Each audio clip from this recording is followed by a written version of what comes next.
देखिए, फिजिक्स जो है वैसे तो काइनेमेटिक्स या फिर लॉज ऑफ मोशन से शुरू होती है, लेकिन फिजिक्स के अंदर कुछ बेसिक चीजें यूज पहले चैप्टर से होने लगती हैं। जैसे जब आप फिजिक्स पढ़ेंगे तो पहले टॉपिक से ही फोर्सेस का यूज होने लगता है, बेसिक मैथमेटिक्स का यूज होने लगता है। बेसिकली 11th क्लास की फिजिक्स के अंदर ऑथर ये मान लेता है कि आपको basic maths and different type of forces की knowledge up to 10th class होती है। तो 11th की फिजिक्स जो शुरू होती है उसके अंदर ऑथर पहले से ही अज्यूम कर लेता है कि आपको बेसिक मैथ्स भी आती है और डिफरेंट टाइप ऑफ फोर्सेस भी आपको मालूम है और आपने पहले ही पढ़ लिए। अब यहाँ थोड़ी सी गड़बड़ है। देखिए, 10th क्लास में हम डिफरेंट टाइप ऑफ फोर्सेस या फिर बेसिक मैथ्स पढ़ते तो हैं, उस लेवल के नहीं पढ़ते जिस लेवल का यूज होता है फिजिक्स। इसलिए मैं फिजिक्स शुरू होने से पहले मैं दो टॉपिक पढ़ाऊंगा आपको। एक तो मैं एक टॉपिक पढ़ाऊंगा फोर्स, इसमें डिफरेंट टाइप ऑफ फोर्सेस के बारे में आपको इंफॉर्मेशन दूंगा, डिटेल में नहीं, थोड़ी इंफॉर्मेशन, थोड़ी सी, इतनी थोड़ी सी कि फिजिक्स पढ़ने में हमें कोई परेशानी ना हो।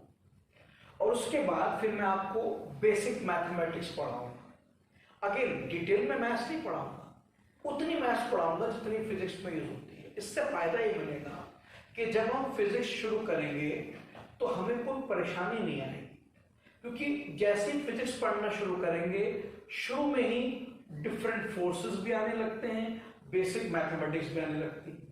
अब अगर हमारी पहले से वो चीजें पढ़ी हुई होंगी तो हमें फिजिक्स शुरू करने में कोई परेशानी महसूस नहीं होगी। तो इसलिए मैं आपको पहले फोर्स पढ़ा रहा हूं। देखिए, नेचर में कई तरह के फोर्स होते हैं और मेनली अगर हम फोर्स को डिवाइड करें तो 4 तरह के फोर्स निकल के आते हैं। Gravitational force, electromagnetic force, nuclear force,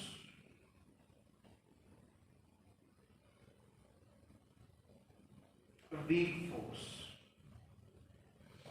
mainly ये 4 तरह के फोर्स नेचर में एग्जिस्ट करते हैं और फिजिक्स में इनका यूज होता है। हम शुरू करते हैं ग्रेविटेशनल फोर्स से। अब ग्रेविटेशनल फोर्स क्या है ये मैं आपको थोड़ा बाद में बताऊंगा। उससे पहले मैं आपको एक टर्म बताता हूं, मास। क्योंकि ग्रेविटेशनल फोर्स जो है वो मास पे डिपेंड करता है। तो पहले मास को थोड़ा समझ लेते हैं, फिर ग्रेविटेशनल फोर्स पे आएंगे। देखिए, हमें बचपन से ये पढ़ाया जाता है कि mass is quantity of matter stored in our body. मतलब हमारी बॉडी में जो मैटर स्टोर्ड है वो मास है। पहले साइंटिस्ट को यही लगता था कि हमारी बॉडी में जो मैटर है वो मास है, मगर बाद में जब और रिसर्च हुई तो पता ये लगा कि मास जो है वो कोई मैटर नहीं है। मास बॉडी की एक कैरेक्टरिस्टिक है, प्रॉपर्टी है। हर बॉडी में अलग अलग प्रॉपर्टीज होती है, हर बॉडी में डिफरेंट टाइप ऑफ प्रॉपर्टीज होती है। एक आदमी खूब खाता है, ये उसकी प्रॉपर्टी है। एक आदमी खूब सोता है, ये उसकी प्रॉपर्टी है। एक आदमी बहुत आलसी है, ये एक उसकी प्रॉपर्टी है। एक आदमी खूब झूठ बोलता है, ये उसकी प्रॉपर्टी है। हर बॉडी में डिफरेंट टाइप ऑफ प्रॉपर्टीज होती है। उसी में से एक प्रॉपर्टी है जिसका नाम है मास। तो मास जो है वो बॉडी की बहुत सारी प्रॉपर्टीज में से एक प्रॉपर्टी है। ठीक, फिर ये मैटर वाली बात का क्या हुआ? देखिए, पहले हमें लगता था कि बॉडी में जो मैटर स्टोर्ड है वो मास है। नहीं, अब हमें पता है कि मैटर मास नहीं है। मास तो बॉडी की बहुत सारी प्रॉपर्टीज में से एक प्रॉपर्टी है, लेकिन ये जो मास वाली प्रॉपर्टी है ये मैटर पे डिपेंड करती है। मतलब मैटर खुद तो मास नहीं है, लेकिन मास वाली प्रॉपर्टी डिपेंड करेगी कि बॉडी में कितना मैटर है। आप कहेंगे सर बात तो वही आ गई, नहीं, फर्क है। पहले हमें ये लगता था कि मैटर ही मास है, अब हम ये क्या कह रहे हैं, हम कह रहे हैं नहीं, मास तो एक प्रॉपर्टी है, मगर वो प्रॉपर्टी डिपेंड करेगी कि तुम्हारे पास मैटर कितना है। मतलब ये है कि मेरे अंदर एक प्रॉपर्टी है जो इस बात पर डिपेंड करती है कि मेरे पास मैटर कितना है। अगर मैं मोटा हूं, मेरे पास मैटर ज्यादा है, तो फिर मेरे पास मास वाली प्रॉपर्टी भी ज्यादा होगी। और अगर मैं पतला हूं, मेरे अंदर मैटर कम है, तो मेरे पास मास वाली प्रॉपर्टी भी क्या होगी, कम होगी। मतलब पहले हम समझते थे कि मैटर ही मास है, अब हम कह रहे नहीं, मास तो प्रॉपर्टी है, लेकिन हाँ वो प्रॉपर्टी डिपेंड करती है कि मैटर कितना है। अगर मेरे पास मैटर ज्यादा है तो मेरे पास मास वाली प्रॉपर्टी भी क्या पाई जाएगी, ज्यादा पाई जाएगी। ठीक है, ये मतलब है। जैसे कि मैं आपको बताता हूं, जैसे आलसपन बॉडी की प्रॉपर्टी है, लेकिन आलसपन जो है ये डिपेंड करता है मैटर पे। आदमी जितना मोटा होगा वो उतना आलसी होगा। क्यों? ज्यादा मैटर है ना, तो अगर उठना भी है तो इतने सारे मैटर को उठाना पड़ेगा अपने ऊपर, तो वो आलस तो अपना पा जाएगी, क्योंकि उसे पता है इतने सारे मैटर को उठाने की ताकत लगानी पड़ेगी। कहीं चलना है तो उसे पता है इतने सारे मैटर को लेके चलूंगा तो थक जाऊंगा, तो आलस आएगी, यार कब तक चलूंगा। तो आदमी का आलसपन वैसे तो आदमी की एक प्रॉपर्टी है, लेकिन वो आलसपन डिपेंड करता है किस पर, मोटापे पे। जितना मोटा होगा उतना आलसी होगा, जितना पतला होगा उतना कम आलसी होगा, जितना हेल्दी होगा उतना कम आलसी होगा, जितना बीमार होगा उतना ज्यादा आलसी होगा। तो आलसपन वैसे तो इंडिपेंडेंट प्रॉपर्टी है इंसान की, लेकिन वो प्रॉपर्टी डिपेंड करता है किस पर, मेरी हेल्थ पर। मेरी हेल्थ अच्छी है तो मैं आलसपन नहीं होगा मेरे अंदर, और मेरी हेल्थ खराब है तो फिर मेरे अंदर आलसपन अपना आ जाए। तो उसी तरह से बेटे मास तो एक प्रॉपर्टी है, लेकिन वो प्रॉपर्टी कितनी होगी मेरे पास, वो डिपेंड करेगा कि मेरे पास मैटर कितना है। तो मैं मास को डिफाइन कर देता हूं। मास की डेफिनेशन क्या है? It is a property of body, property of body which depends on quantity of matter stored in body। ठीक है, तो मैंने क्या लिखा है, mass is a property of body. Matter नहीं है मास, बॉडी की प्रॉपर्टी है, लेकिन डिपेंड करती है किस पर, क्वांटिटी ऑफ मैटर के। तो ये तो रहा मास का मीनिंग। अब एक सवाल आता है कि अगर हमारी बॉडी में बहुत सारी प्रॉपर्टीज हैं और उसमें से एक प्रॉपर्टी मास है, तो इस प्रॉपर्टी का काम क्या है? क्योंकि हमारी बॉडी में जो प्रॉपर्टीज होती हैं, हर प्रॉपर्टी का एक फंक्शन होता है, काम होता है। तो अगर हमारी बॉडी में एक प्रॉपर्टी मास है तो उसका काम क्या है, वो मास करता क्या है? जो हमारी बॉडी में ये प्रॉपर्टी ऑफ मास है, इसके दो काम हैं। एक तो मास क्या करता है, हमारे अंदर होने वाले वेलोसिटी के चेंज को अपोज करता है। जब भी बाहर से कोई ताकत हमारी वेलोसिटी को बदलने की कोशिश करती है, तो प्रॉपर्टी ऑफ मास उसको अपोज करती है। अपोज करने का मतलब यह है रुकावट पैदा करती है, मतलब जल्दी से वेलोसिटी को बदलने नहीं देती है। एक काम तो ये करता है मास। तो प्रॉपर्टी ऑफ मास का पहला काम क्या है कि जब भी बाहर की कोई ताकत हमारी वेलोसिटी को चेंज करना चाहे, तो हमारे प्रॉपर्टी ऑफ मास उसको अपोज करती है। अच्छा, यहां कुछ लोग कहते हैं कि वेलोसिटी को इंक्रीज करने से अपोज करती है। नहीं, इंक्रीज नहीं कहा मैंने, चेंज कहा। अगर इंक्रीज हो रही है तो उसको भी अपोज करेगी, और अगर डिक्रीज हो रही है तो उसको भी अपोज करेगी, चेंज को अपोज करेगी। मतलब ये समझिए, मास जो है वो ये चाहता है कि बॉडी की वेलोसिटी क्या रहे, सेम रहे, बदलाव ना। जैसे अगर कोई बॉडी रेस्ट पे है तो मास ये चाहता है कि अब ये रेस्ट पे ही रहे। अगर बाहर की कोई ताकत उसे मूव कराना चाहती है तो मास उसको अपोज करता है। मास कोशिश करता है कि रेस्ट पे है तो रेस्ट पे रहे, मूव ना करे।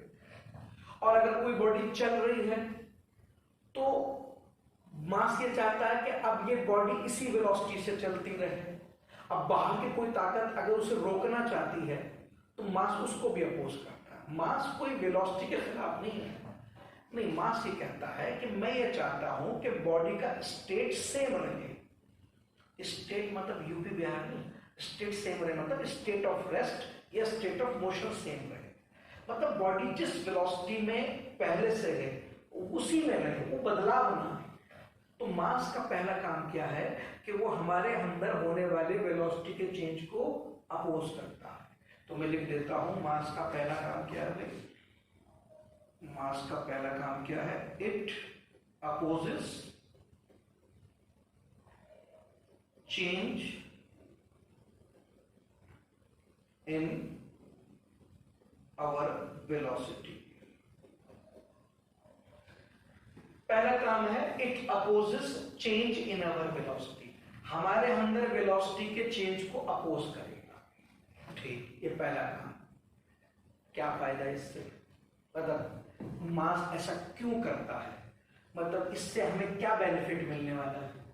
भाई मास हमारी प्रॉपर्टी है ना, तो हमारी प्रॉपर्टी हमारी वेलोसिटी के चेंज को अपोज करती, क्यों करती? क्या बेनिफिट मिलता है, क्या मजा मिलता है उसे?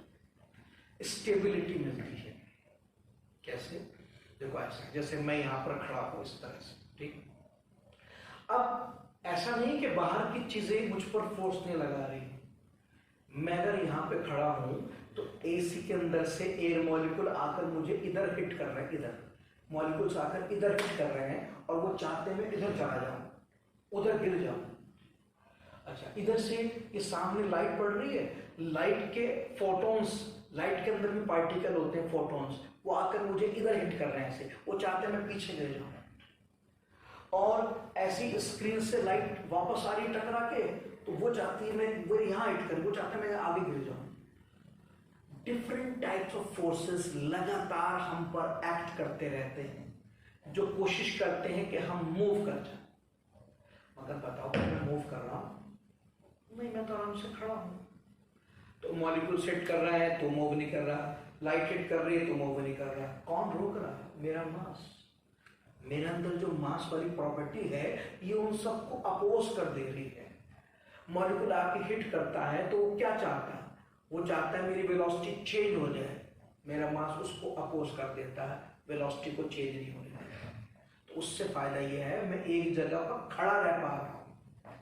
इमेजिन करो अगर मेरे अंदर मास वाली प्रॉपर्टी ना होती, मेरे अंदर वेलोसिटी के चेंज को अपोज करने वाली एबिलिटी ना होती, तो क्या होता? फिर तो ये होता है कि मॉलिक्यूल हिट करता, और क्योंकि मेरे अंदर अपोज करने की एबिलिटी ना होती तो मॉलिक्यूल के हिट करते मुझे आ जाता, उधर जाता तो उधर से कोई चीज आकर मुझे हिट करती, मैं इधर आ जाता। मैं हमेशा चलता ही रहता, एक जगह खड़ा ही ना रह पाता मैं। ये हो जाता। जैसे कौन? जैसे गैस मॉलिक्यूल। आपने पढ़ा होगा केमिस्ट्री में कि gas molecules move randomly in all direction. Gas molecule rest पे नहीं रहते, वो रैंडमली ऑल डायरेक्शन में मूव करते रहते। क्यों करते हैं? क्योंकि they have negligible mass. Gas molecule का मास बहुत कम होता है। सिंस उनका मास बहुत कम है, उनके अंदर वेलोसिटी को चेंज करने की कोई एबिलिटी नहीं है, इसलिए वो स्टेबल नहीं रह पाते, हमेशा मूव करते रहते हैं। मगर हमारे साथ तो ऐसा नहीं है ना। देखो हमारे पास मास है तो हमारा मास हमारी वेलोसिटी के चेंज को आसानी से ओवरकम कर लेता है, तो हम एक जगह ठहर पाते हैं। तो देखो क्या कर रहा है, बेसिकली ये वाली प्रॉपर्टी जो है ना हमारी बॉडी को एक स्टेबिलिटी प्रोवाइड कर पा रही है। हम अपनी मर्जी से खड़े हो पा रहे हैं, हम अपनी मर्जी से बैठ पा रहे हैं एक जगह पर। ये चीज कहाँ से मिली है हमें? प्रॉपर्टी ऑफ मास से तो मिली। तो हमारा मास जो है बेटा, उसका एक काम ये है कि जब भी बाहर से कोई हमारी वेलोसिटी को बदलना चाहता है तो हमारा मास उसको अपोज करता है और हमें स्टेबल लगता है। अच्छा, कुछ लोग कहते हैं सर अगर हमारा मास हमारी वेलोसिटी को चेंज नहीं होने देगा, तो ऐसे तो हम कभी चल ही नहीं पाएंगे। नहीं, मैंने ये नहीं लिख पाया कि मास जो है वो स्टॉप कर देता है चेंज को, अपोज करता है। मेरा मास ऐसा नहीं है कि वेलोसिटी को चेंज होने ही नहीं देता। मेरा मास वेलोसिटी के चेंज को अपोज करता है। अपोज करने का मतलब मुश्किलें पैदा करता है। उसका क्या मतलब? उसका मतलब ये है कि अगर मेरे पास मास है तो मेरी वेलोसिटी आसानी से नहीं बदलेगी। इसका मतलब मेरी वेलोसिटी तभी बदलेगी जब बाहर से कोई बड़ा फोर्स लगेगा। ये नहीं कि छोटे मोटे फोर्स भी मेरी वेलोसिटी क्या करके चले जाए, चेंज करके चले जाए। अब एयर मॉलिक्यूल आके हिट कर रहा है, एक छोटा फोर्स है, हाँ, ये नहीं मूव करा सकता मुझे। क्यों? क्योंकि ये छोटा सा फोर्स लगाएगा और उस समय तो मेरे पास मास है, तो मास इसको तो बिल्कुल ही ओवरकम कर जाएगा। तो बेटा मास जो है वेलोसिटी के चेंज को रोक नहीं रहा है, अपोज कर रहा है, मुश्किलें पैदा कर रहा है। मेरा मास वेलोसिटी के चेंज को अपोज करता है, मतलब मुश्किलें पैदा करता है, आसानी से नहीं बदलने देता।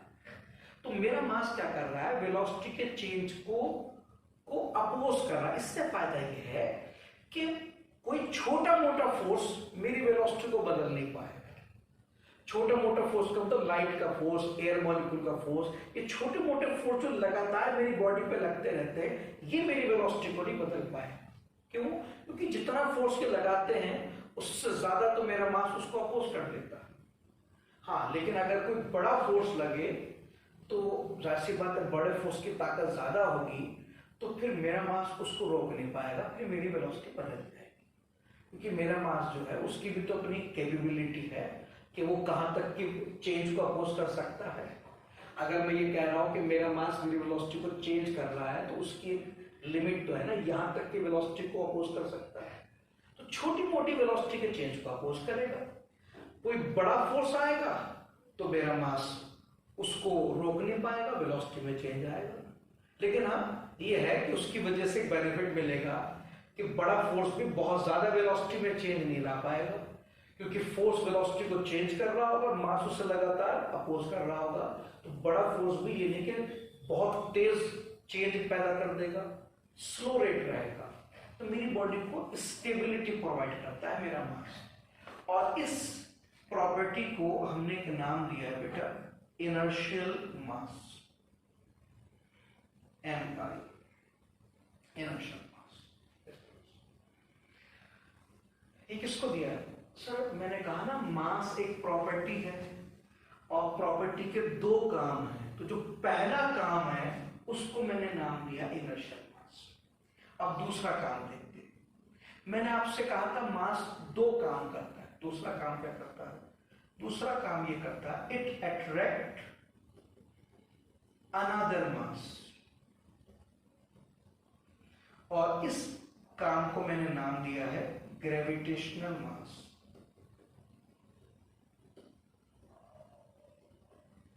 mg। मास के दो काम होते हैं। एक तो मेरा मास मेरे वेलोसिटी के चेंज को अपोज करता है, उस काम को मैं इनर्शियल मास कहता हूं। और मेरा मास एक और काम करता है, वो दूसरे मास को अट्रैक्ट भी करता है। क्यों? इससे क्या फायदा? अगेन स्टेबिलिटी, इससे मैं स्टेबल रहता हूं। वो कैसे? अगर जैसे मान लीजिए मैं रोड पे चल रहा हूं और चलते चलते मुझे कोई खुशखबरी मिली और मैं खुशी से उछल जाऊं, कूद जाऊं, जंप कर जाऊं। अक्सर हमें बहुत बड़ी खुशी मिले, उछल जाते। कोई बात नहीं, आपको खुशखबरी मिली, आप उछल गए। क्या होता है? उछलने के बाद लौट के वापस अर्थ पे आ जाते हैं। ये लौट के वापस अर्थ पे क्यों आते हैं? क्योंकि अर्थ का मास आपके मास को अट्रैक्ट करके वापस खींच लेता है। इमेजिन करो, अगर मास के अंदर ये अट्रैक्ट करने की एबिलिटी ना हो तो क्या होगा? आप रोड पे चल रहे होंगे, अचानक आपको खुशखबरी मिली, खुशी में आप उछल पड़ेंगे। और मास में अट्रैक्ट करने की प्रॉपर्टी ना हो, उछल गए, और अर्थ का मास आपको अट्रैक्ट ना करे, वह उछल ही जाएंगे, लौट के वापस नहीं आएंगे। फिर कहां जाएंगे? बस चलते रहेंगे ऊपर। क्योंकि अर्थ तो अट्रैक्ट करेगी ना फिर आप उछलते उछलते स्पेस में चले जाएंगे, स्पेस में मर जाएंगे आप। वो खुशखबरी आपके आखिरी खुशखबरी होगी। लेकिन ऐसा तो नहीं होता ना, जब भी आप उछलते हैं तो स्पेस में थोड़े जाते हैं, क्या होता है आप उछलते हैं लौट के फिर वापस आ जाते हैं। कौन लाता है वापस? अर्थ का मास हमारे मास को वापस अट्रैक्ट कर लेता है। तो बताओ ये अट्रैक्शन हमारी बॉडी को स्टेबिलिटी नहीं दे रहा है आपका। और दूसरा एग्जांपल लीजिए, हमारी अर्थ जो है वो राउंड शेप में होती है, ठीक। कुछ लोग यहाँ रहते हैं अर्थ के ऊपर, इक्वेटर पे, इक्वेटर नहीं होता, इंडिया इक्वेटर से थोड़ा ऊपर ही है, हम लोग ऐसे रहते हैं ऐसे। कुछ लोग यहाँ रहते हैं, कुछ लोग यहाँ रहते हैं। अब आप बताओ ये आदमी रह पा रहा है तो समझ में आती है कॉमन सेंस, ये आदमी रह पा रहा है तो कोई नीचे क्यों नहीं गिरता, ऐसे गिर जाए? नहीं गिरता। क्यों नहीं गिरता? क्योंकि अर्थ का मास इसके मास को अपनी तरफ अट्रैक्ट करता है, ठीक है। अर्थ का मास इसके मास को अपनी तरफ अट्रैक्ट करता है, ये इसके साथ चिपका हुआ रहता है।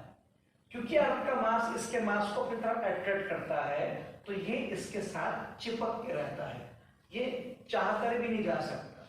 इवन अगर ये चला भी जाए थोड़ा सा ऊपर तो अर्थ का मास इसे वापस अट्रैक्ट कर देगा। तो बताओ ये अट्रैक्शन वाली एबिलिटी तो है मास की, जिसकी वजह से हम स्फेरिकल अर्थ के चारों तरफ भी स्टे कर पा रहे हैं। वरना वो तो स्टे कर जाएगा, बाकी सब तो नीचे गिर जाएंगे। क्यों नहीं गिरते? क्योंकि अर्थ का मास सबको अपनी तरफ क्या करता है, अट्रैक्ट करता है। इसको भी अट्रैक्ट कर रहा है अर्थ का मास, ठीक है। तो बेटे ये जो है ना, ये जो आप रह पा रहे हैं स्फेरिकल अर्थ पे, ये ड्यू टू अट्रैक्शन तो रह पा रहे हैं। तो ये जो मैंने बात बताई आपको, ये वाली बात कि मास अट्रैक्ट अनदर मास, ये बहुत अच्छी एबिलिटी है मास की। इसकी वजह से हम लोग अर्थ पे सरवाइव कर पा रहे हैं, स्टे कर पा रहे हैं। इस काम को हम ग्रेविटेशनल मास कहते हैं। तो बेसिकली मास क्या है? बॉडी की बहुत सारी प्रॉपर्टीज में से एक प्रॉपर्टी है, और ये प्रॉपर्टी कितनी होगी ये डिपेंड करेगा हमारे पास कितना मैटर है।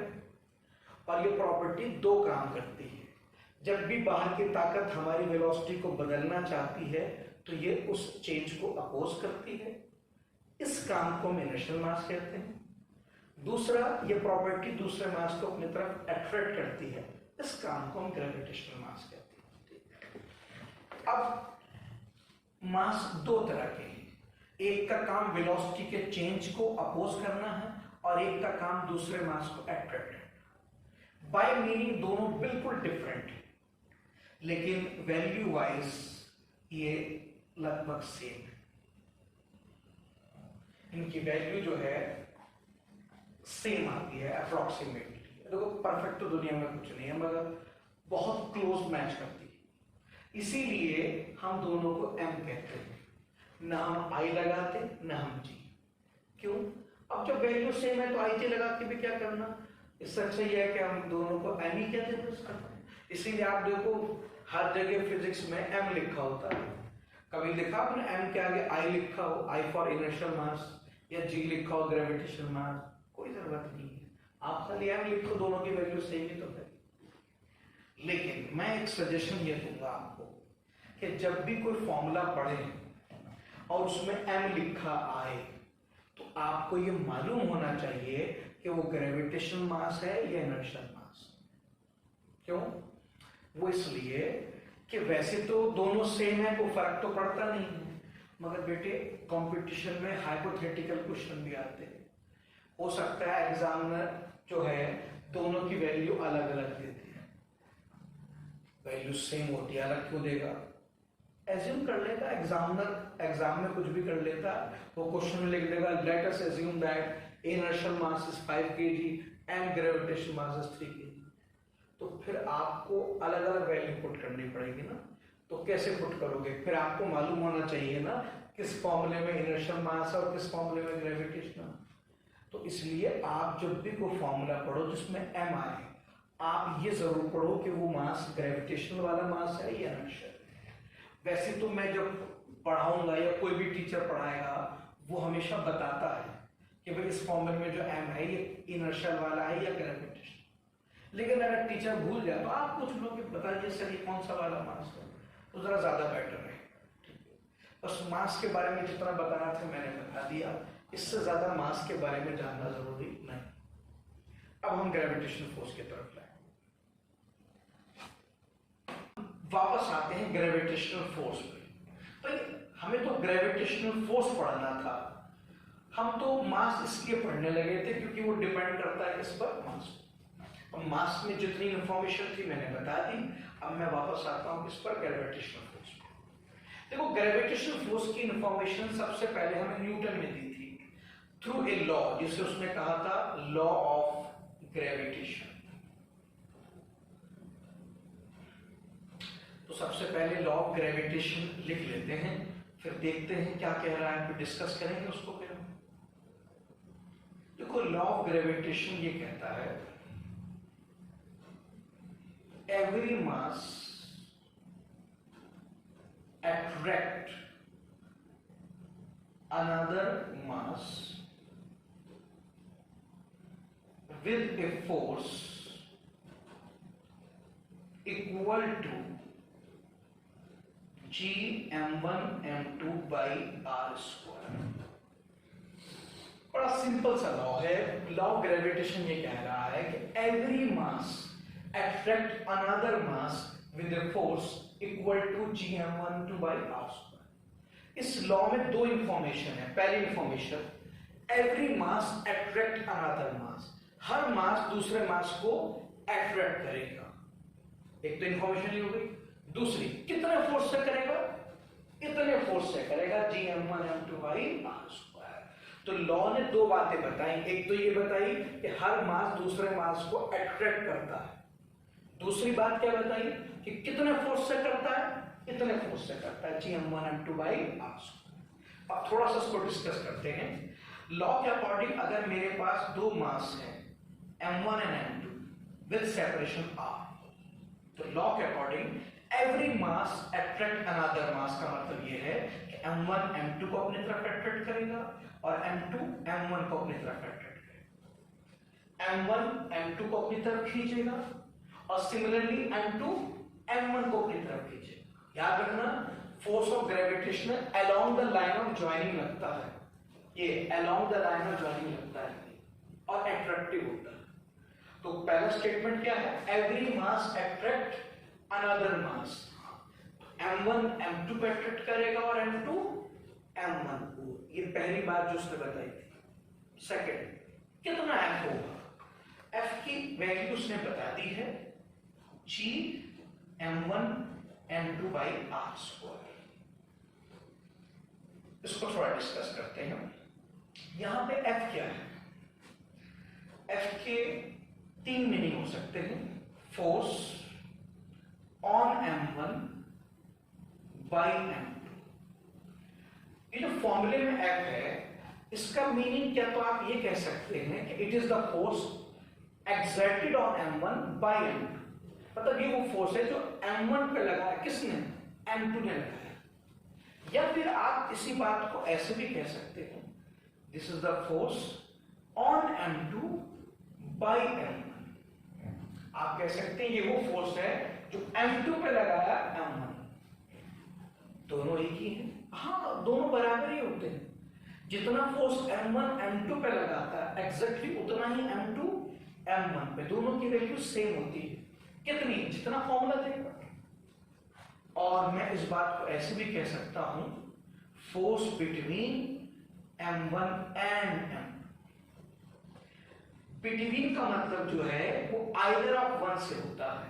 हालांकि इंग्लिश के हिसाब से देखो तो ऐसा लग रहा है जैसे कि force between m1 and m2 का मतलब है force on m1 plus on m2। नहीं, ये नहीं है इसका मीनिंग। फिजिक्स में जब ये कहा जाता है ना फोर्स बिटवीन, तो उसका मतलब होता है आइदर ऑन वन और ऑन टू।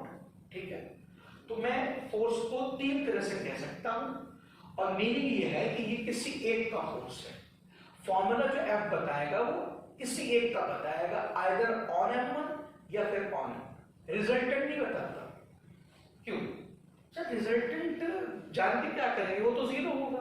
क्यों, आप देखो दोनों फोर्स इक्वल एंड अपोजिट होते हैं, दोनों फोर्स इक्वल होते हैं और अपोजिट, आप इन ऐड करेंगे रिजल्टेंट तो जीरो आ जाएगा, फायदा क्या होगा निकाल के।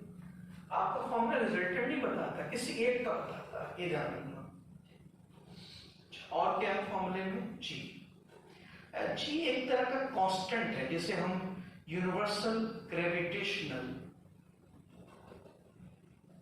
कांस्टेंट कहते हैं,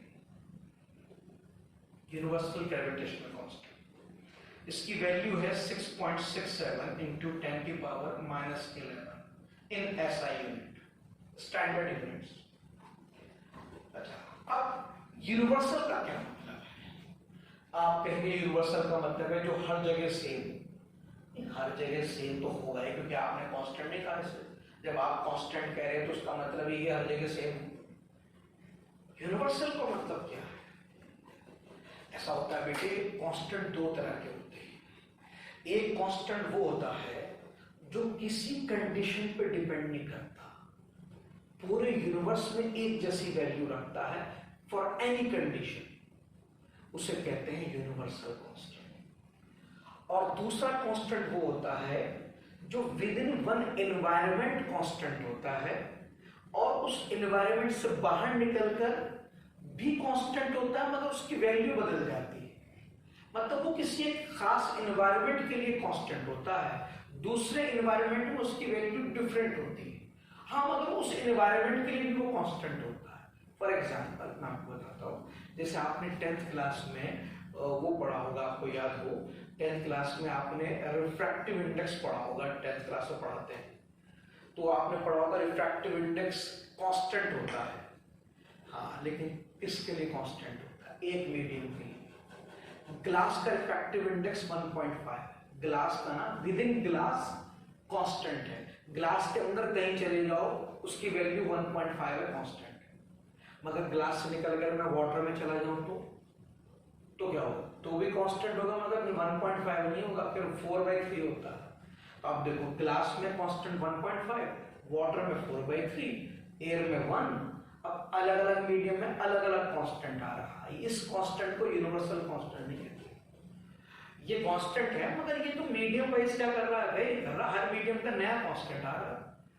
इसे यूनिवर्सल कांस्टेंट नहीं कहते। यूनिवर्सल कांस्टेंट वो होता है जो हर कंडीशन में सेम रहे, किसी कंडीशन पर डिपेंड ही ना करे। जैसे जी हमारा, ये किसी कंडीशन पर डिपेंड नहीं करता। 2 मास एयर में रखे हो ये तब भी उतना ही है, 2 मास पानी में रखे हो ये तब भी उतना ही है, 2 मास अल्कोहल में रखे हो ये तब भी उतना ही है, इससे कोई फर्क नहीं पड़ता। तो ग्रेविटी यूनिवर्सल कांस्टेंट बेटा वो होता है जो किसी पैरामीटर पर डिपेंडेंट नहीं होता। और खाली कांस्टेंट जिसके आगे यूनिवर्सल ना लगा हो वो कांस्टेंट होता है जो कांस्टेंट है मगर चेंज हो सकता है, आप उसे चेंज कर सकते हो। जैसे स्प्रिंग कांस्टेंट आपने सुना होगा, स्प्रिंग कांस्टेंट होता है K। हाँ, स्प्रिंग कांस्टेंट यूनिवर्सल नहीं है, हर स्प्रिंग का नया कांस्टेंट होता है। स्टील के स्प्रिंग का अलग है, कॉपर के स्प्रिंग का अलग है, हर स्प्रिंग का अलग अलग मिलेगा। कांस्टेंट है विद इन दैट स्प्रिंग, एक पर्टिकुलर स्प्रिंग का कांस्टेंट है। तो याद रखना, यूनिवर्सल कांस्टेंट का मतलब है एक constant which does not depend on any parameter, किसी भी पैरामीटर पर डिपेंड ना करता। इसीलिए जब हम यूनिवर्सल कांस्टेंट पढ़ेंगे फिजिक्स में तो हम बस वैल्यू पढ़ेंगे, बस खत्म। क्यों? क्योंकि यूनिवर्सल कांस्टेंट है ना, हर जगह यही रहेगी, तो बस वैल्यू पढ़ ली, काम बन गया, हर जगह यही रखो। लेकिन जब हम यूनिवर्सल नहीं पढ़ेंगे, खाली कांस्टेंट पढ़ेंगे, तो फिर हम एक टॉपिक और पढ़ेंगे साथ में। कौन सा वाला? Factors affecting that constant. क्योंकि अगर वो यूनिवर्सल कांस्टेंट नहीं है तो उसका मतलब वो बदला जा सकता है।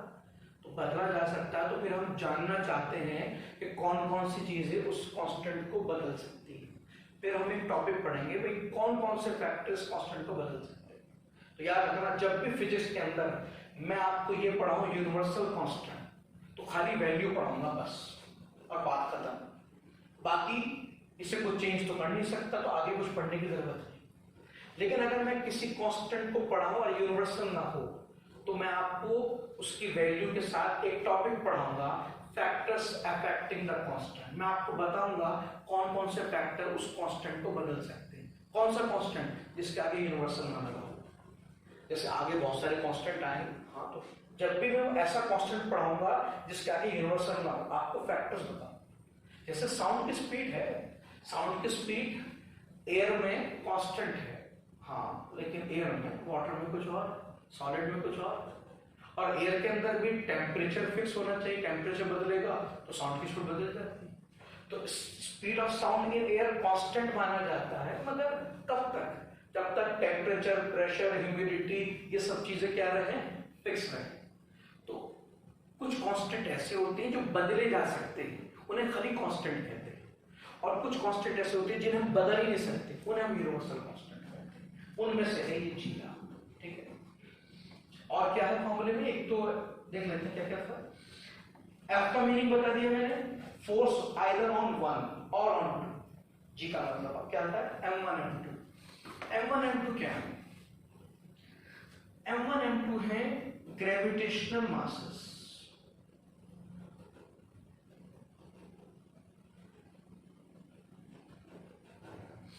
मैंने कहा था जब भी मैं फॉर्मूला पढ़ाऊंगा आपको बताऊंगा इस फॉर्मूले में कौन से मास है। इस फॉर्मूले में इनर्शियल मास नहीं आते, ग्रेविटेशनल मास आते हैं, ठीक है। और क्या बच गया, R।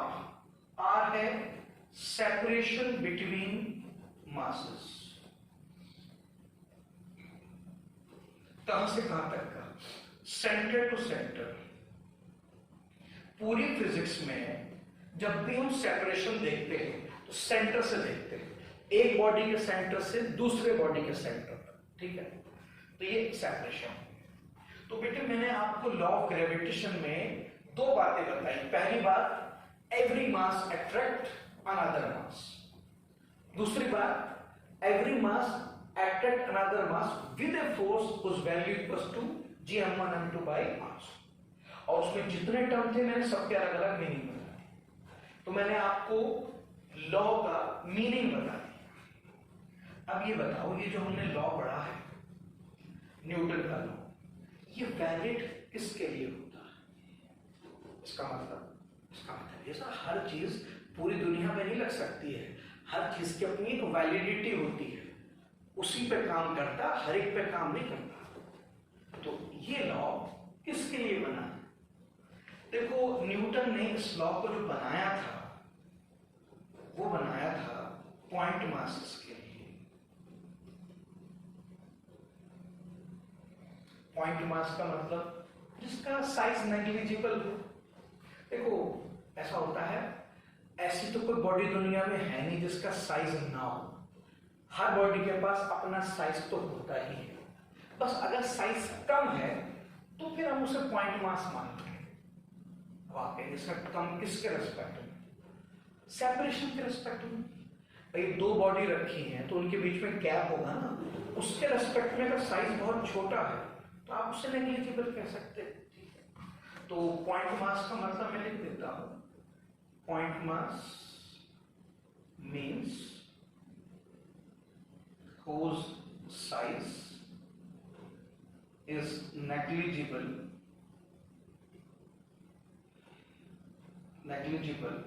as compared to separation between masses। तो पॉइंट मास का मतलब है एक ऐसा मास जिसका साइज सेपरेशन के रेस्पेक्ट में काफी कम हो, इतना कम कि मैं निगलेक्ट कर सकूं। इनिशियली न्यूटन ने अपना लॉ पॉइंट मास के लिए ही दिया था, लेकिन बाद में उसने और रिसर्च की तो उसे पता लगा कि उसका लॉ जो है वो स्फेरिकल मास पे भी लग जाता है, स्फेरिकल मास। तो आप दो जगह लगा सकते हैं, क्या तो पॉइंट मास पे लगा सकते हैं या स्फेरिकल, ठीक है। और सिलेंडर पर नहीं लग सकता, ये नहीं लगेगा। तो मतलब सिलेंडर अट्रैक्ट नहीं करता? नहीं, ये मैंने कब कहा, फॉर्मूला नहीं लगेगा, बाकी ये वाली बात तो सबके लिए ट्रू है, एवरी मास अट्रैक्ट अदर मास। देखो लॉ में दो चीजें हैं, पहली चीज एवरी मास अट्रैक्ट अनदर मास, वो सबके लिए वैलिड है।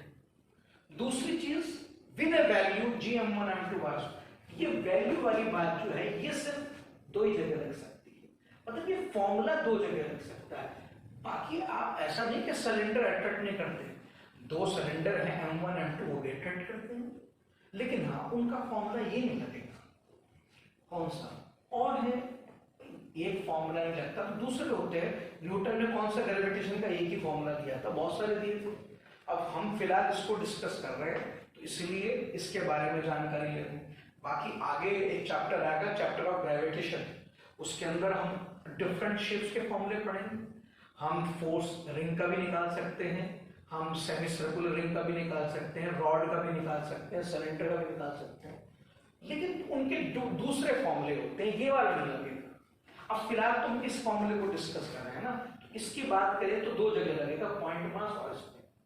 और कहा, और का मतलब दोनों में से एक, दोनों पॉइंट मास हो जाए तो लग जाएगा, दोनों स्फेरिकल हो जाए तो लग जाएगा, एक पॉइंट हो जाए एक स्फेरिकल हो जाए तो भी लग जाएगा, कोई प्रॉब्लम नहीं।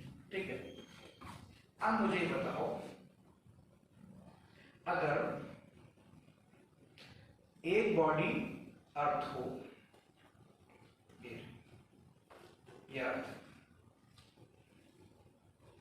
और इसके ऊपर एक ब्लॉक रखा है h हाइट का,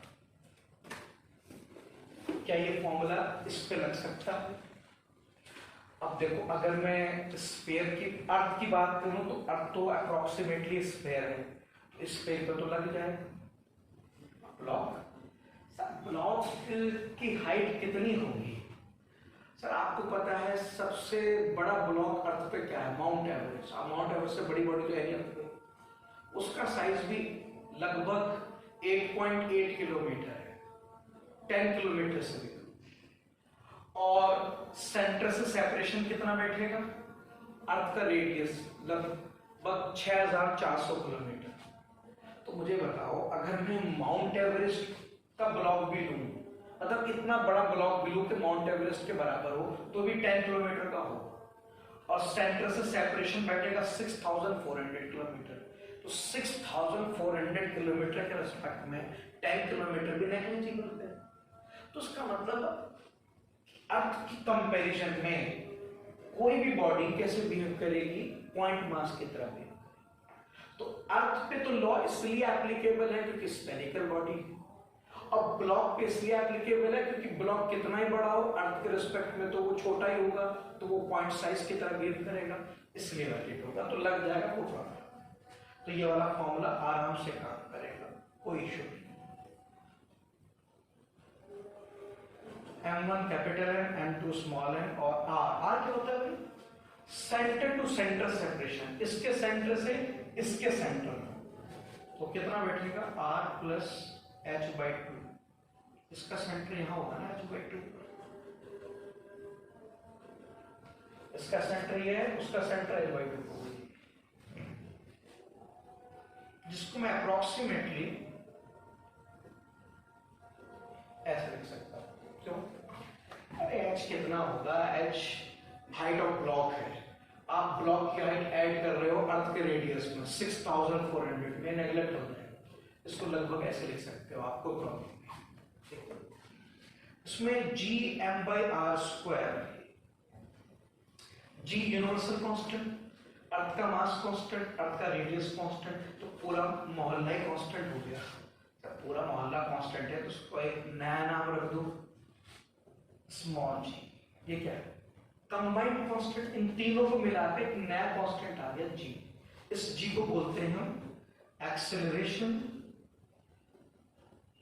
ड्यू टू ग्रेविटी। ठीक, अब बताओ f क्या बन गया? Small m into g। भाई ये पूरा टर्म gm/r², ये g बन गया, ये m बच गया, तो कितना बन गया? m बच गया। तो अगर देखो, अगर आप एनी टू मास पे फॉर्मूला लगाना चाहते हो तो ये वाला लगाओ, gm1/2r², ये फॉर्मूला हर मास पे लगेगा। और अगर तुम अर्थ और ब्लॉक पे लगाना चाहते हो, यानी कि अगर तुम ऐसे मास पे लगाना चाहते हो जिसमें एक बॉडी अर्थ है, तो चाहे तो ये लगा दो, ये लगा दो, आसान पड़ेगा, उससे आसान नहीं। जी की वैल्यू सबको पता है 9.8 होती है, ये ब्लॉक का मास है, वो गिवन होगा, जल्दी आंसर आ जाएगा, उसमें टाइम लगेगा।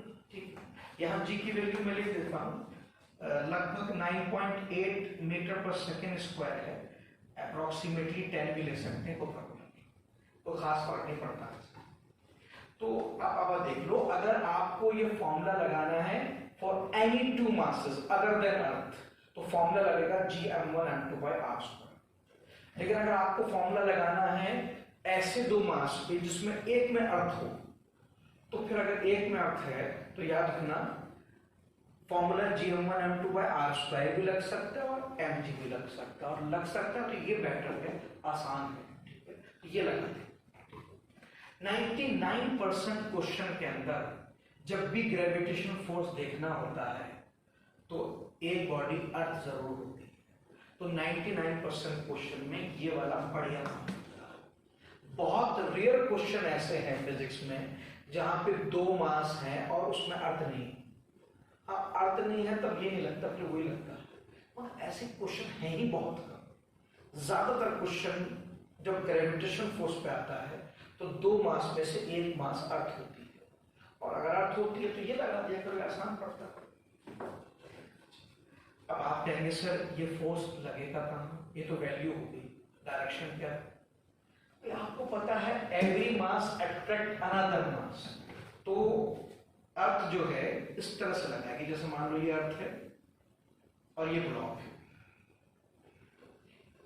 तो लॉ के अकॉर्डिंग एवरी मास अट्रैक्ट अनदर मास, तो अर्थ का मास इसके मास को अपनी तरफ अट्रैक्ट करेगा ऐसे टुवर्ड दिस सेंटर। और मैं इस बात को दूसरे से कह सकता हूं, एवरी मास अट्रैक्ट अनदर मास में दोनों चीज आती है। लॉ क्या कहता है? एवरी मास अट्रैक्ट अनदर मास, तो अर्थ जिस तरह से ब्लॉक को अट्रैक्ट करेगी वैसे अर्थ को भी अट्रैक्ट करेगा। जैसे अर्थ ने ब्लॉक को अपनी तरफ अट्रैक्ट किया विद mg, ऐसे ही ब्लॉक अर्थ को भी अपनी तरफ अट्रैक्ट करेगा विद फोर्स mg। लॉ में से देखना, लॉ में क्या कहा गया था? एवरी मास अट्रैक्ट अनदर, तो अगर अर्थ मुझे अट्रैक्ट कर रही है तो मैं अर्थ को अट्रैक्ट करूंगा, तो अर्थ ब्लॉक को अट्रैक्ट करेगी towards its centre and block earth को अट्रैक्ट करेगा टुवर्ड्स इट्स सेंटर, अपने सेंटर। ठीक है, लेकिन हम जनरली इस वाले फोर्स में इंटरेस्टेड रहते हैं जो अर्थ ब्लॉक पे लगाती है, हम इस वाले फोर्स पे इंटरेस्टेड नहीं रहते जो अर्थ पे लगता है। क्यों ऐसा होता है? आगे मैं आपको फिजिक्स में पढ़ाऊंगा। हम सिर्फ उसी फोर्स पे इंटरेस्ट रखते हैं जिसको हम सॉल्व करते हैं, और हम ब्लॉक को सॉल्व करते हैं, तो हम वो फोर्स जानना चाहते हैं जो ब्लॉक पे लगेगा। हम अर्थ को कभी सॉल्व नहीं करते। हम जब अर्थ को सॉल्व ही नहीं करते तो अर्थ पे कौन सा फोर्स लग रहा है हमारे लिए इंपॉर्टेंट ही नहीं होता। इसीलिए कभी आपने ऐसा mg नहीं देखा होगा। आप पूरी फिजिक्स पढ़ेंगे mg को ऊपर नहीं देखेंगे, आप mg को नीचे देखेंगे। इसलिए कई किताबों ने तो ये लिख रखा है mg always act vertically downward. नहीं, ऑलवेज नहीं। आप देखो इस पे mg डाउनवर्ड लग रहा है, इस पे क्या लग रहा है? इस पे तो अपवर्ड लग रहा है। नहीं, लेकिन वो इसलिए कहा जाता है, असल में हम कभी अर्थ को सॉल्व ही नहीं करते, तो हम कभी अर्थ पर जो लगने वाले फोर्स में उसमें इंटरेस्टेड ही नहीं रहते।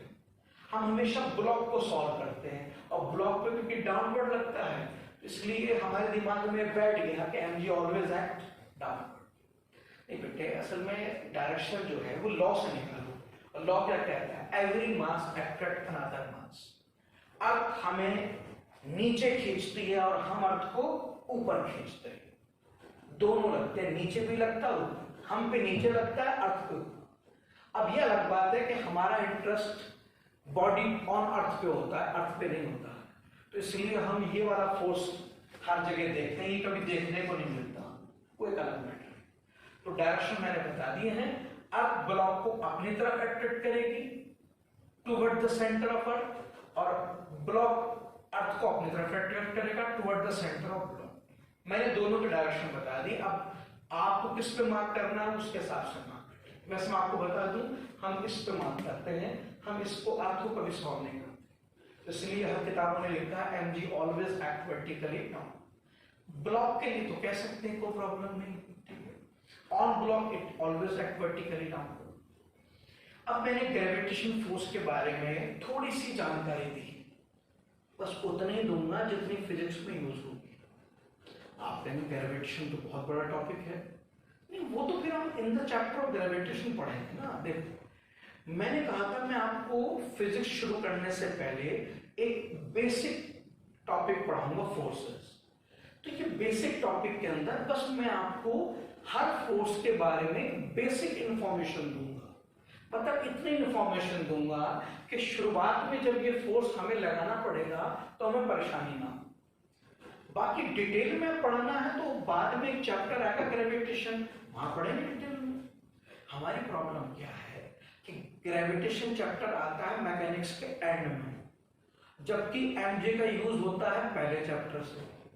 अब एमजी आएगा लास्ट चैप्टर में, यूज करना है पहले चैप्टर से, इसलिए हम पहले थोड़ा थोड़ा सबको पढ़ेंगे। इतना पढ़ लेंगे कि जब पहले चैप्टर में, दूसरे चैप्टर में, तीसरे चैप्टर में एमजी का यूज होगा तो हम कर लेंगे। बाकी डिटेल में हम ग्रेविटेशन में पढ़ लेंगे। तो मैंने आपको ग्रेविटेशन फोर्स के बारे में बेसिक इंफॉर्मेशन दे दी, बस इतनी ही इंफॉर्मेशन मैं यूज करूंगा शुरुआत में, इससे ज्यादा का यूज नहीं होता, ठीक है। तो क्या क्या इंफॉर्मेशन भी समझ लो। एक तो मैंने मास के बारे में बताया कि मास बॉडी की एक प्रॉपर्टी होती है जो डिपेंड करती है quantity of matter stored inside the body. दूसरी बात मैंने बताई मास दो तरह के होते हैं। मास के दो काम होते हैं, एक काम तो ये होता है कि वो हमारे अंदर होने वाली वेलोसिटी के चेंज को अपोज करता है, दूसरा काम ये होता है कि वो दूसरे मास को अपनी तरफ अट्रैक्ट करता है। और ये दोनों काम हमारे लिए बहुत यूजफुल है, ये मैंने आपको एक्सप्लेन किया। उसके बाद फिर मैंने आपको ये बताया कि वैसे तो मास दो तरह के हैं, ग्रेविटेशन एंड इनर्शियल, मगर दोनों की वैल्यू सेम होती है। येट हमें मालूम होना चाहिए कि किस फॉर्मूले में कौन सा मास आता है। उसके बाद फिर मैंने आपको ग्रेविटेशन फोर्स के बारे में सबसे पहले तो लॉ ऑफ ग्रेविटेशन बताया।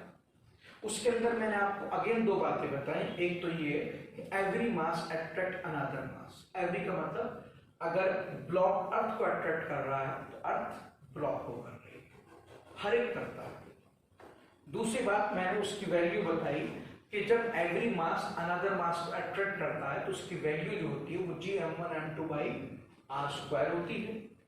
हाँ, ये फॉर्मूला आप सिंप्लीफाइड फॉर्म में भी लगा सकते हैं mg, मगर सिंप्लीफाइड फॉर्म mg तब लगती है जब दो मास में से एक मास अर्थ। अगर दो मास में से एक मास अर्थ है तो Gm1m2/r² लगाने की जरूरत नहीं, उसकी जगह शॉर्ट में क्या लगा सकते हो, mg लगा सकते हो। तो ये जो छोटी छोटी बातें बताई मैं इतना ही यूज करूंगा, इससे ज्यादा फिजिक्स में शुरुआत में यूज नहीं होगा। बाद में तो ग्रेविटेशन पढ़ ही लेंगे, कोई प्रॉब्लम नहीं। अब अगले चैप्टर पे टॉपिक पे चलते हैं। मैंने कहा था ना चार फोर्स बताऊंगा, दूसरा फोर्स है इलेक्ट्रोमैग्नेटिक फोर्स। देखो आपने अभी 12th की फिजिक्स तो नहीं पढ़ी, मगर 10th में थोड़ा बहुत तो पढ़ाया जाता है। 10th क्लास में पढ़ाया जाता है कि अगर दो चार्ज रेस्ट पे हो तो वो सिर्फ इलेक्ट्रिक फील्ड प्रोड्यूस करते हैं और उनके बीच में जो फोर्स लगता है वो इलेक्ट्रोस्टैटिक फोर्स लगता है। ये 10th में पढ़ते हैं। और अगर दो चार्ज मूव करें तो मूविंग कंडीशन में चार्जेस इलेक्ट्रिक फील्ड भी प्रोड्यूस करते हैं और मैग्नेटिक फील्ड भी प्रोड्यूस करते हैं। और उस केस में फिर दोनों फोर्स लगते हैं, इलेक्ट्रोस्टैटिक भी और मैग्नेटिक भी। और जब चार्जेस दोनों फोर्स एक साथ लगाते हैं तो उसे कंबाइंड फॉर्म में हम लोग इलेक्ट्रोमैग्नेटिक फोर्स कहते हैं। तो electromagnetic force basically combined force का नाम है, इलेक्ट्रोस्टैटिक प्लस मैग्नेटिक। और ये कंबाइंड फोर्स कब लगता है, जब चार्जेस मूव करते हैं, ठीक है। तो जब भी चार्जेस मूविंग कंडीशन में होंगे तो वो दोनों फोर्स लगाएंगे, इलेक्ट्रोस्टैटिक भी और मैग्नेटिक। उस कंबाइंड फोर्स को हम इलेक्ट्रोमैग्नेटिक फोर्स कहते हैं। तो इलेक्ट्रोमैग्नेटिक फोर्स का मतलब है it is a force between two moving charges due to electric field and magnetic field. Electromagnetic force क्या है? ये फोर्स है बिटवीन टू मूविंग चार्जेस. किसकी वजह से? Electric field plus magnetic combined force होता है. और अगर चार्ज रेस्ट पे हो फिर तो खाली इलेक्ट्रोस्टैटिक लगेगा, उसे इलेक्ट्रोमैग्नेटिक नहीं है. हम तो इलेक्ट्रोमैग्नेटिक की बात कर रहे हैं. इलेक्ट्रोमैग्नेटिक वो फोर्स है जो मूविंग चार्ज के बीच में रहता है. और कहां है मूविंग चार्जेस? हर जगह. हर बॉडी एटम से बनी है. एटम के सेंटर पे न्यूक्लियस है और चारों ओर इलेक्ट्रॉन सर्कुलर पाथ में मूव करते हैं. तो हर बॉडी में एटम है, हर एटम में इलेक्ट्रॉन्स हैं. और क्या कर रहे हैं इलेक्ट्रॉन्स? सर्कुलर पाथ में मूव कर रहे हैं. ये चीजें पढ़ते हैं हम केमिस्ट्री में 9th-10th में. तो मुझे बताओ, अगर हर बॉडी में इलेक्ट्रॉन घूम रहे हैं तो इलेक्ट्रॉन के पास तो चार्ज होता है ना, और वो मूव कर रहा है, तो हर बॉडी के पास मूविंग चार्ज होती है. तो बेटा मूविंग चार्ज तो हर बॉडी के पास मिलेंगे आप. तो फिर इलेक्ट्रोमैग्नेटिक फोर्स भी हर बॉडी पे मिलेगा, ऑलमोस्ट हर बॉडी में मिलेगा. कौन कौन से फोर्स है? मैं आपको एग्जांपल दे देता हूं कौन कौन से फोर्स है. एक तो है नॉर्मल कांटेक्ट फोर्स, दूसरा है फ्रिक्शन फोर्स, तीसरा है टेंशन इन स्ट्रिंग,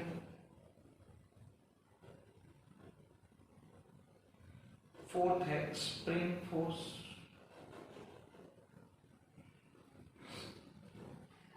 बस 4 ही. नहीं, मैंने तो वो 4 लिखे हैं जो ज्यादा फेमस हैं, जो फिजिक्स के अंदर बहुत यूज होते हैं. और भी एग्जाम्पल हैं, मैं तो एग्जाम्पल लिख रहा हूँ. एग्जाम्पल कितने भी हो सकते हैं, मगर फिजिक्स में क्योंकि यही 4 ज्यादा यूज होते हैं तो इनको हम डिस्कस करें. क्यों हम नहीं करेंगे तो फिर यूज कैसे करेंगे? क्योंकि मैंने कहा ना, फिजिक्स के पहले चैप्टर से ये सारे फोर्सेस यूज भी होंगे और साथ में बेसिक मैथमेटिक्स भी यूज होगी. तो इसीलिए मैं फिजिक्स शुरू करने से पहले आपको सारे फोर्सेस की जानकारी देना चाहता हूं और बेसिक मैथमेटिक्स, ताकि जब हम फिजिक्स शुरू करें तो हमें कोई प्रॉब्लम ना. Right from the first chapter ये सारे फोर्सेस यूज होने लगेंगे. इसलिए हम थोड़ा थोड़ा सबके बारे में जानेंगे. सबसे पहले बात करते हैं नॉर्मल कांटेक्ट फोर्स की. तो उसके लिए हम थोड़ा सा एक ब्लॉक ले लेते हैं.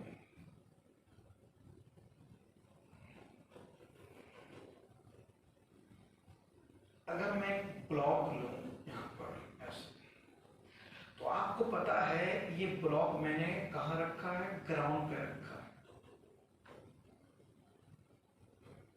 ब्लॉक के अंदर क्या होंगे?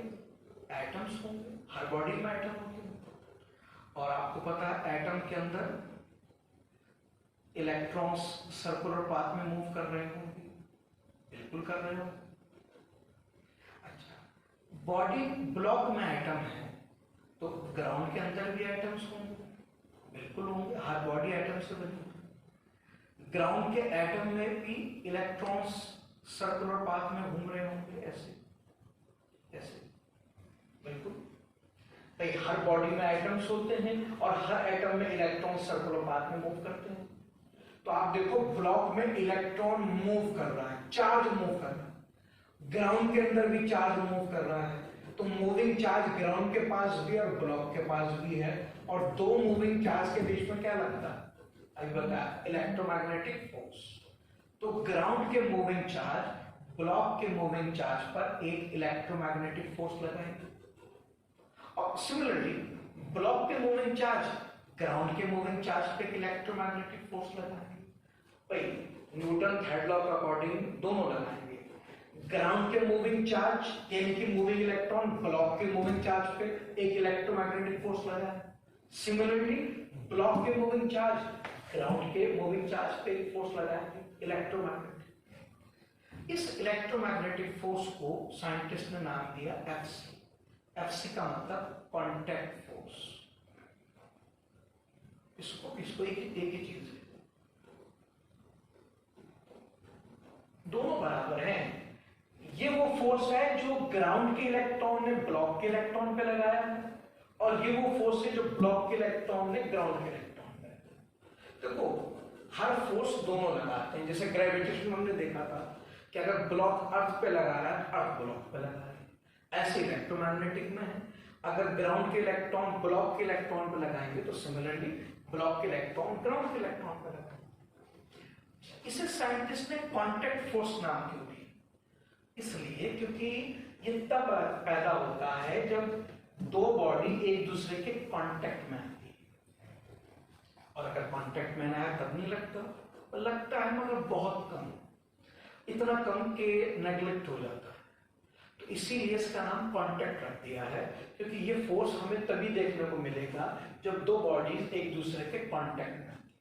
हालांकि ऐसा नहीं है, अगर मैं ब्लॉक को थोड़ा ऊपर ले जाऊं ग्राउंड से, तब भी ग्राउंड के इलेक्ट्रॉन ब्लॉक के इलेक्ट्रॉन पे फोर्स लगाते हैं इलेक्ट्रोमैग्नेटिक, मगर क्योंकि ये दूर हो जाएगा ना, अगर मैं ब्लॉक को दूर रखूंगा तो बीच में गैप ज्यादा होने की वजह से फोर्स बहुत कम हो जाता है, इतना कम कि वो निगलेक्ट हो जाता है। फिर क्या फायदा, फिर देखने को नहीं मिलेगा। हाँ, तो बॉडीज को कांटेक्ट में रखोगे ना तो डिस्टेंस काफी कम हो जाएगा। जब दो बॉडीज कांटेक्ट में आती हैं तो दोनों एटम के बीच का गैप काफी कम हो जाता है और फोर्स ताकतवर हो जाता है, इतना ताकतवर कि आप उसे देख पाए, मतलब महसूस कर पाए। तो जब तक किसी फोर्स को महसूस ना कर पाओ उसका फायदा क्या है?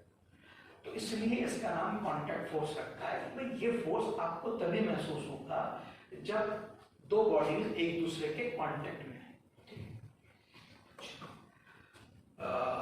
ये कांटेक्ट फोर्स जो है इंक्लाइंड है। इंक्लाइंड कैसे?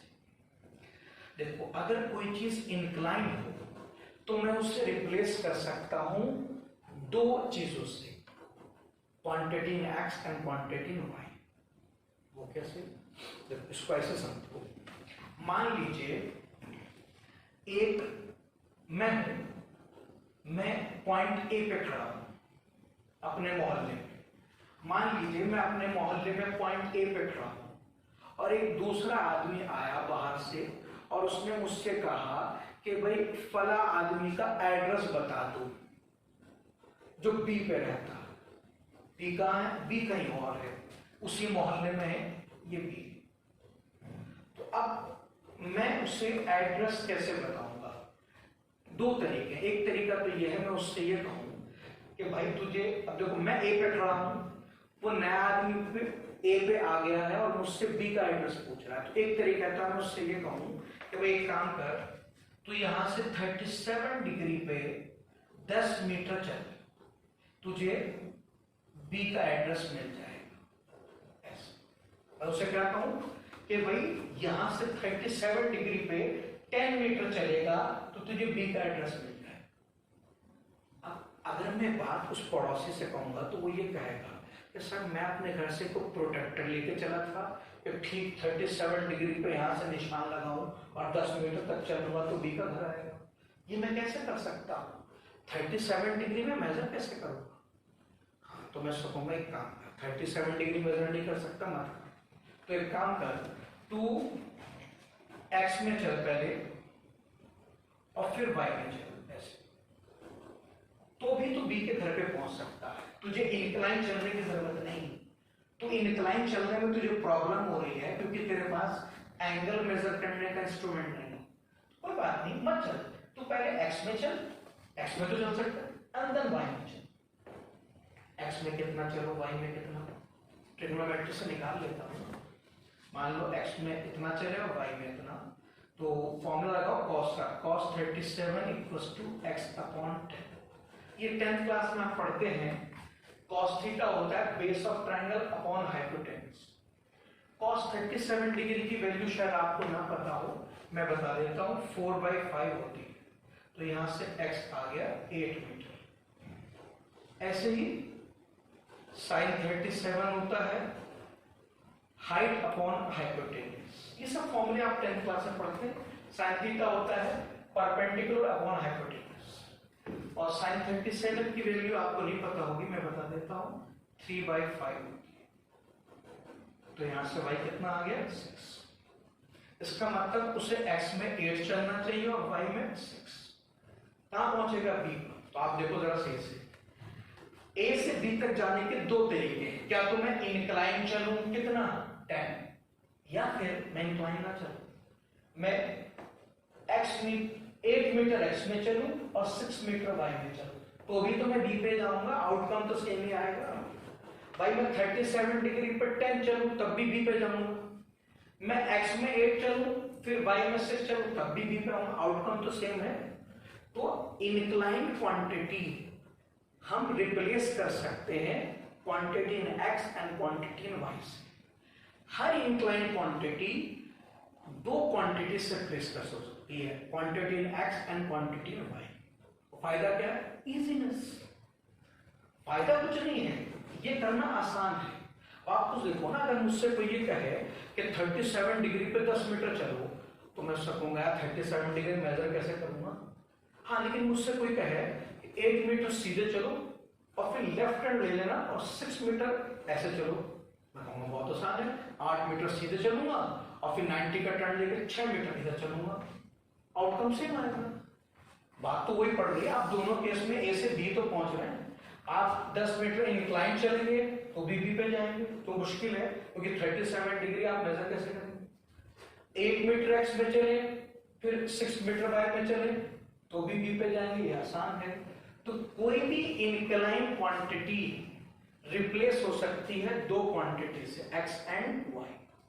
तो सिंस ये कॉन्टैक्ट फोर्स इंक्लाइन है तो मैं इसे दो क्वांटिटी से रिप्लेस कर सकता हूं, यानी कि मैं किसी भी इंक्लाइन फोर्स को दो फोर्स से रिप्लेस कर सकता हूं, force in X and force in Y, और आउटकम पे कोई फर्क नहीं पड़ेगा। तो अगर मैं इस इंक्लाइन फोर्स को दो फोर्स से रिप्लेस कर दूं तो जो वाई वाला फोर्स है इसे हम नॉर्मल फोर्स कहते हैं और एक्स वाले फोर्स को हम फ्रिक्शन कहते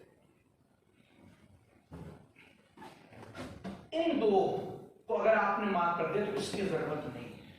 तो क्या तो आप ये कहो कि हमारे ग्राउंड ने ब्लॉक पे एक फोर्स लगाया, कांटेक्ट फोर्स और इंक्लाइन लगाया, या आप ये कहो कि हमारे ग्राउंड ने ब्लॉक पे एक नहीं लगाया, दो लगाए, एक वाई में जिसका नाम नॉर्मल है, एक एक्स में जिसका नाम फ्रिक्शन।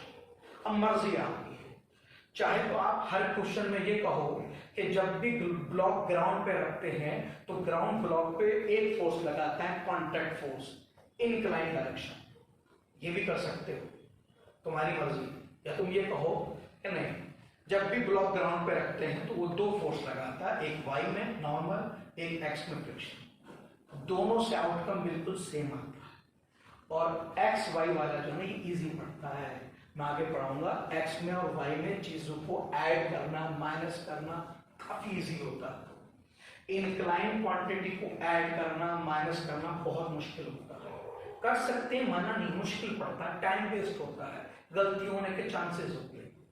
तो फिजिक्स में जनरली प्रेफर किया जाता है कि जब भी क्वांटिटी इंक्लाइन आए तो हम उसे इंक्लाइन नहीं मानते, हम उसे रिप्लेस कर देते हैं दो क्वांटिटी से, quantity in X and quantity in Y. उससे आउटकम वही आता है जैसे आपने देखा वहां पर, और आंसर काफी आसानी से आ जाता है, टाइम नहीं वेस्ट होता, गलती होने के चांस नहीं होते। ठीक है, तो हम यहां पर भी ये करेंगे, हम जब भी ब्लॉक को ग्राउंड पे टच करेंगे हम ये कहेंगे कि ग्राउंड ने ब्लॉक पर दो फोर्स लगाए, एक वाई में और एक एक्स। अच्छा, अब ये बताओ, ये जो वाई और एक्स के फोर्स आए, नॉर्मल एंड फ्रिक्शन, बेसिकली ये कहां से आए हैं? कांटेक्ट फोर्स, इसको रिप्लेस करके तो आए हैं। और कांटेक्ट फोर्स कौन सा फोर्स है? इलेक्ट्रोमैग्नेटिक, जो ग्राउंड के मूविंग इलेक्ट्रॉन ने ब्लॉक के मूविंग इलेक्ट्रॉन पर लगा। तो मुझे बताओ, ग्राउंड के मूविंग चार्ज ने ब्लॉक के मूविंग चार्ज पे इलेक्ट्रोमैग्नेटिक फोर्स लगाया, उसको आपने रिप्लेस किया इन दोनों से। तो बेसिकली ये दोनों किसके पार्ट हैं? इसी के तो पार्ट हैं, इलेक्ट्रोमैग्नेटिक के। तो बताओ, फ्रिक्शन और नॉर्मल कौन सा फोर्स है? इलेक्ट्रोमैग्नेटिक ही तो है भाई। ग्राउंड के मूविंग चार्ज ने ब्लॉक के मूविंग चार्ज पे इलेक्ट्रोमैग्नेटिक फोर्स लगाया। अभी हमने क्या पढ़ा कि दो मूविंग चार्ज एक दूसरे पे इलेक्ट्रोमैग्नेटिक फोर्स लगा, हाँ, तो ग्राउंड के मूविंग चार्ज है, ब्लॉक के मूविंग चार्ज पे इलेक्ट्रोमैग्नेटिक फोर्स ही तो लगाया, कांटेक्ट फोर्स, फिर उसको रिप्लेस करके आपने दो बना दिए, तो ये दो इसी से तो बने हैं। तो अगर Fc इलेक्ट्रोमैग्नेटिक है तो नॉर्मल फ्रिक्शन भी तो इलेक्ट्रोमैग्नेटिक है। तो याद रखना, जो नॉर्मल और फ्रिक्शन लगता है ब्लॉक पे, बेसिकली ये मूविंग चार्ज से लगता है। किसके मूविंग चार्ज से? ग्राउंड के मूविंग चार्ज से। यानी कि ये इलेक्ट्रोमैग्नेटिक फोर्सेस होते हैं। बहुत से लोग, हम असल में हमने 9th-10th में ये पढ़ा है कि फ्रिक्शन तो एक फोर्स है जो रफनेस की वजह से आता है, वो अलग चीज है। रफनेस में आगे पढ़ाऊंगा, वो अलग चीज है। नॉर्मल और फ्रिक्शन मूविंग चार्ज से डेवलप होता है, ठीक है। अच्छा, इसमें डाउट आता है, क्या ये ग्राउंड से ही आता है? नहीं, कांटेक्ट से आता है। अब ब्लॉक अगर ग्राउंड के कांटेक्ट में है तो ग्राउंड से आएगा नॉर्मल फ्रिक्शन, अगर ब्लॉक वॉल के कांटेक्ट में है तो वॉल से आएगा नॉर्मल फ्रिक्शन।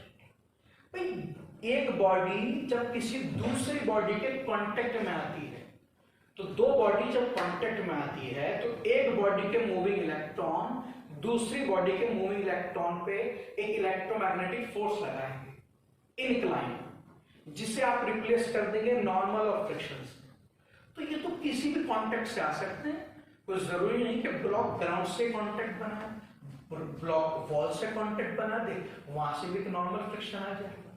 तो हम ये कह सकते हैं कि जब भी दो बॉडीज एक दूसरे के कांटेक्ट में आती हैं तो उन दोनों बॉडी के मूविंग चार्ज एक दूसरे पे एक इलेक्ट्रोमैग्नेटिक फोर्स लगाते हैं, जिसे हम कांटेक्ट फोर्स कहते हैं। और उस कांटेक्ट फोर्स को हम दो फोर्स से रिप्लेस कर सकते हैं, force in X, force in Y. एक को नॉर्मल नाम दिया, एक को फ्रिक्शन। अब आप कहेंगे सर ये नॉर्मल वाई वाले को ही कहते हैं। हाँ, वो मैं आपको डिटेल में एक्सप्लेन करूंगा कि नॉर्मल किसे कहते हैं। ये दो नाम दिए, एक नॉर्मल एक फ्रिक्शन, ठीक है। बहुत से लोग रट लेते हैं कि वाई वाले को ही नॉर्मल कहते हैं, वो मैं आपको बताऊंगा कि किससे नॉर्मल नाम देना, किससे फ्रिक्शन। फिलहाल ये समझ लीजिए कि जब भी दो बॉडी कांटेक्ट में आएंगी तो कांटेक्ट में आती ही एक बॉडी का मूविंग चार्ज दूसरे बॉडी के मूविंग चार्ज पे इलेक्ट्रोमैग्नेटिक फोर्स लगाएगा due to electric field and magnetic field. वो फोर्स कांटेक्ट फोर्स होता है और इनक्लाइन होता है। क्योंकि इनक्लाइन फोर्स में काम करना मुश्किल होता है तो हम उसको रिप्लेस कर देते हैं दो फोर्स से, फोर्स इन एक्स और फोर्स इन वाई। एक का नाम नॉर्मल होता है, एक का नाम फ्रिक्शन। ये हर उस समय आएगा जब दो बॉडीज एक दूसरे के कांटेक्ट में आएंगी, ठीक है।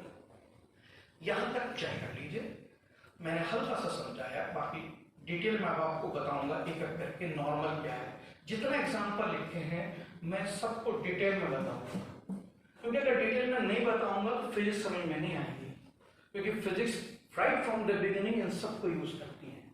तो इसलिए मैं एक एक करके डिटेल में बताऊंगा। फिलहाल मैंने रफली बताया, ठीक है। यहां तक कोई प्रॉब्लम हो तो बता